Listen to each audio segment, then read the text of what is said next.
non financeiro. Votos a favor. Soberbio, dictador ou estratego? Este foron só algúns dos cualificativos que os grupos da oposición lle trasladaron ao alcalde Manuel Ruiz no pleno extraordinario de aprobación inicial dos orzamentos, celebrado onte pola noite. Ata o último momento o equipo de goberno tratou de recadar os apoios necesarios para sacar adiante o documento orzamentario, atopándose unha vez e outra co rexeitamento do resto de forzas na corporación municipal. O rexedor insistiu novamente nas razóns que o levaron agora a presentar, a un mes do remate do ano, os presupostos. Ninguén dixo se estaban en contra da RPT, polo tanto xa temos acordo. Ninguén dixo que estaba en contra de pagar de a Fenosa, polo tanto, estamos de acordo.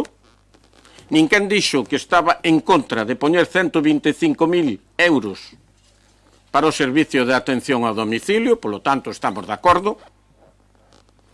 Ninguén dixo que estuvera en contra de meter 20.000 euros para os comedores escolares e, polo tanto, si o da variante pideu no pleno, o monumento ao represaliado pideu no pleno, ustedes no que poden estar de acordo é en comprar unha desbrozadora que tanto pediron e en darlle 20.000 euros ao Club de Remo, porque no resto están todos de acordo, pero van a votar o que van a votar. Alá vostedes ca súa responsabilidade. Aínda así, os grupos da oposición mantiveron a súa postura. A maioría dos grupos criticaron a actitude do goberno local de non querer negociar con anterioridade o documento, deixando todo para o último momento. 9 votos non son suficientes porque non son maioría nunha corporación que se compón de 21 membros.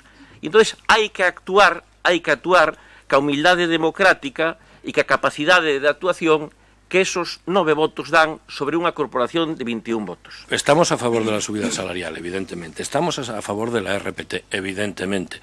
Estamos a favor de la mayoría, no de la mayoría, de todas las obras aprobadas por el Pleno, evidentemente.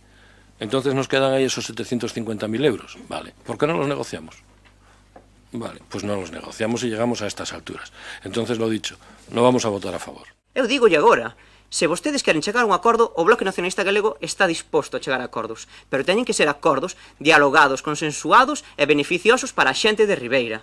Non un documento que nos entregan uns poucos días antes, nos tiran en riba da mesa e que nos din que se o aprobamos estamos todos moi contentos e que se non o aprobamos somos nós os irresponsables. É unha maniobra política máis, a súa, xa o sabemos.